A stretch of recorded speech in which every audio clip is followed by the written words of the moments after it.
Hoy vamos a desgranar un estudio clave sobre cómo un sistema de alerta temprana, conocido como la escala EBAT, está consiguiendo mejorar, y mucho, los resultados en pacientes pediátricos de trasplante de alto riesgo. La clave es que permite a los equipos médicos anticiparse a que las cosas se pongan feas. Y todo parte de una pregunta que, la verdad, es fundamental. ¿Cómo podemos adelantarnos a una crisis en poblaciones tan frágiles como los niños que reciben un trasplante de progenitores hematopoyéticos? Porque detectar un deterioro horas o incluso minutos antes puede cambiarlo absolutamente todo. Para entenderlo bien, vamos a seguir un camino muy claro. Primero, veremos por qué esta población es tan vulnerable. Después, os presentaré el sistema de alerta temprana. Veremos cómo se midió su impacto, analizaremos los resultados de una intervención más segura y al final sacaremos las conclusiones clínicas más importantes. Venga, pues, vamos al lío. Primero, ¿dónde estamos? Estamos hablando de las unidades de trasplante de progenitores hematopoyéticos o TPH, un entorno donde los pacientes son de verdad extremadamente vulnerables. A ver, el quid de la cuestión es que estos pacientes, por su tratamiento, su inmunosupresión y la propia complejidad de todo el proceso, tienen una probabilidad altísima de sufrir un deterioro clínico de repente. Y el estudio deja claro que este riesgo es todavía mayor en sitios con recursos más limitados. Y para que nos hagamos una idea de lo que estamos hablando, la tasa de mortalidad por estos eventos de deterioro clínico en el estudio fue del 18%. Pensadlo bien, casi 1 de cada 5 niños que sufrían un deterioro acababa falleciendo. Esto nos da una idea de la magnitud del desafío. Entonces, ante este panorama, ¿qué se puede hacer? Pues aquí es donde entra en juego la solución que propone el estudio, un sistema de alerta temprana pediátrica, la famosa escala EBAT. Pero ojo, EBAT no es solo una puntuación y ya está, es un sistema completo. Es una herramienta estandarizada que se mete de lleno en la rutina de enfermería.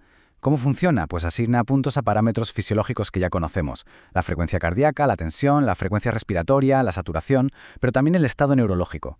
Así, de forma objetiva, con un número, se pueden identificar esos pequeños cambios que anuncian una complicación grave, mucho antes de que la cosa se ponga fea de verdad.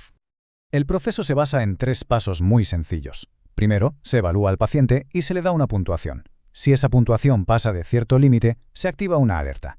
Y aquí viene lo más importante para la práctica clínica. La alerta no es solo un pitido, no, sino que pone en marcha un protocolo de respuesta clarísimo para todo el equipo médico. Así se estandariza la acción y se asegura que se interviene rápido y de forma coordinada. Y que nadie piense que esto es un experimento de laboratorio.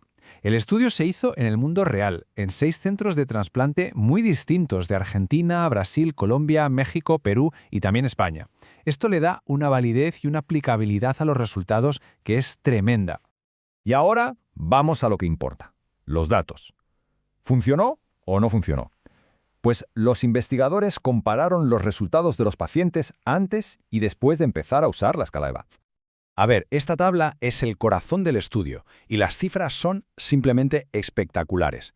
Fijaos bien, antes de usar EBAT, el 87% de los pacientes que iban a la UCI ya tenían disfunción de algún órgano. Después, esa cifra cayó en picado hasta el 47%. La mediana de órganos afectados pasó de 2 a 0. La puntuación PIM2, que mide el riesgo de morir al ingresar en UCI, bajó de 5 a 1,5. Y el dato definitivo, la mortalidad en el hospital se redujo casi a la mitad, del 45 al 23%. Y como veis por el valor P, todos estos resultados son estadísticamente muy significativos.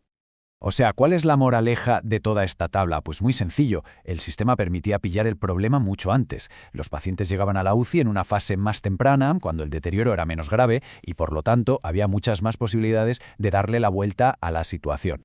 Vamos a quedarnos con los 2 números más potentes de la tabla para que se vea claro el impacto que tiene esto en la seguridad del paciente. Mirad esta bajada. Pasar del 87 al 47% de pacientes que llegaban a la UCI con fallo orgánico es una barbaridad. Son 40 puntos menos.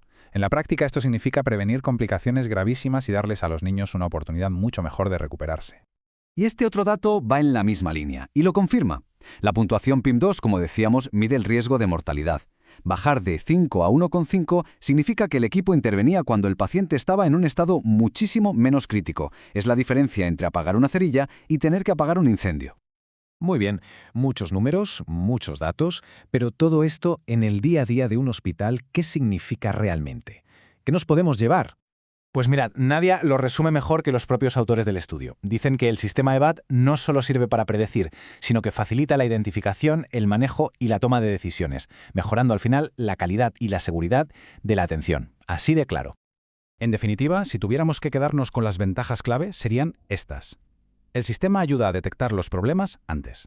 Esto permite trasladar a los pacientes a la UCI cuando están menos graves, con menos órganos afectados. Y la consecuencia directa es que se reduce drásticamente la mortalidad. Y ojo a esto, que es súper importante. Todo esto se consigue sin necesitar más recursos en la UCI, lo que significa que también mejora la eficiencia de todo el sistema. Todo esto nos lleva a una última pregunta. Una para que nos la llevemos a casa y reflexionemos. Los datos demuestran que un sistema como EVAT funciona. Entonces, ¿cuál es el principal obstáculo para que se implemente una herramienta así en cualquier hospital?